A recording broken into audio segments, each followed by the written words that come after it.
our favorite scenes was the Spice Harvester crew rescue. We had our mojo going that day, and I'm very happy with it.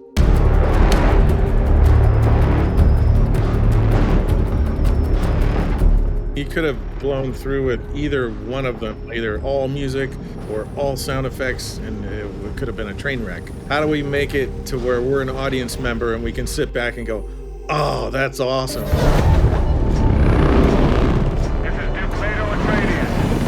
We're coming down to extract the crew of Delta 8-9. So we made big choices of when you pull everything out, when you come back with this, or when does the music soar, when does sound effects take over, and it gets dreamy, and then with the dialogue and delays going everywhere. So I love that scene, and it's truly one of our favorites.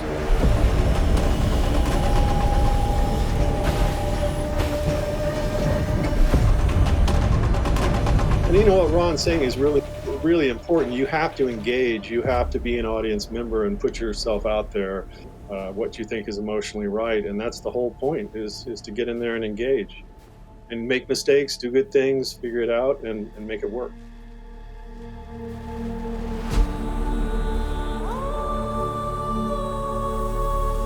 With a primarily one camera show, you have an opportunity and an obligation and a responsibility to support the capture of real perspective sound.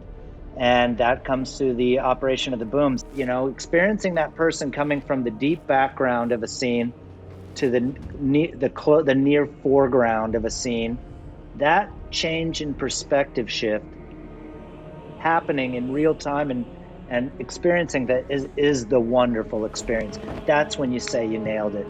Knowing that it just doesn't sound flat.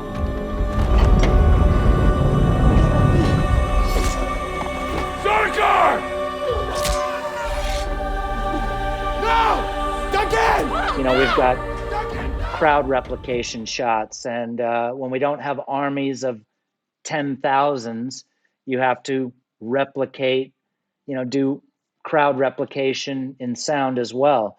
We had I have some wonderful teammates. Balazs Varga headed up an effects recording team to do some of that crowd replication stuff for the army scenes. And so that stuff was developed, all at the same time. That's all part of the way Denis and Joe work.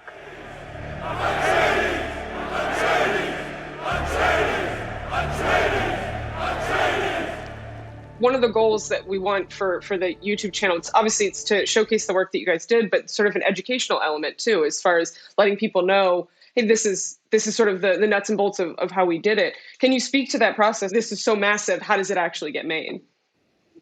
Well, it's a mixed bag because it depends on what we have available at our fingertips. If we have new music, we're going to put our laser on that and see what the components are and see how that can integrate.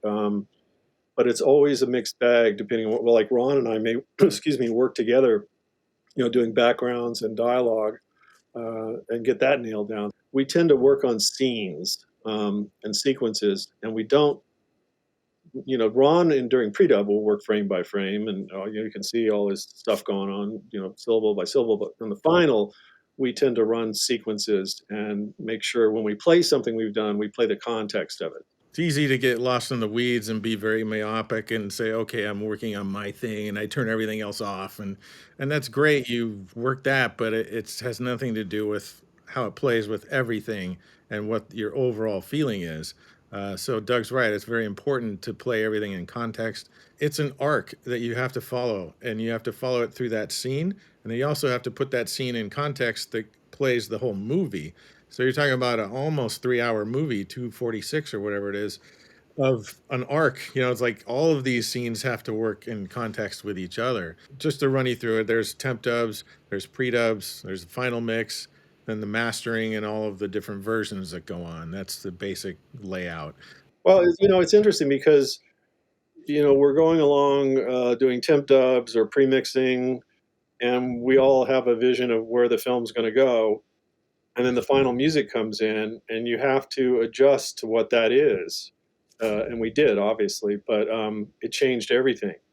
But that's what I mean about leaving your ego at the door and saying, okay, here's my friend Hans. This is what he brought. Let's do the best we can. But it's feel. It's just feel. It's like Ron says, you feel it as a musician, as an audience member, and you engage that way. And it's definitely a feel thing. It's not a technical job.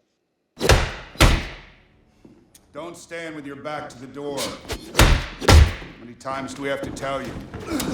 When you're immersed in the performance and you're in the frame, I literally have my monitors as close to my meters as possible. That's the only part of the cart that matters to me, is the image and, oh my God, the gain structure, which I also don't want to worry about in the future. That's wishful thinking, isn't it? But I really want to be just completely immersed in that experience and not having to worry about the compromises.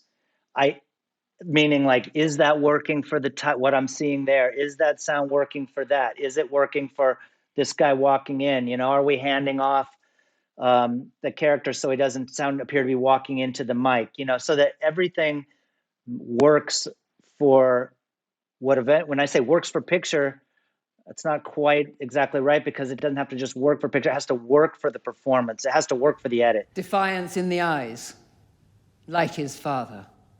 Leave us. You must do everything that my Reverend Mother tells you.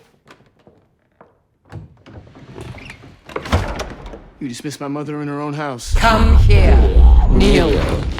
My team, I've been lucky to have built up an experience with them where we work without having to talk about it. We've already established sort of baseline expectations and a sort of a syntax for what we're looking for that makes it easy to work together, and that improves our work relationship. I've worked with George Mihai. We've worked together, I'll just say, every day for 22 years now.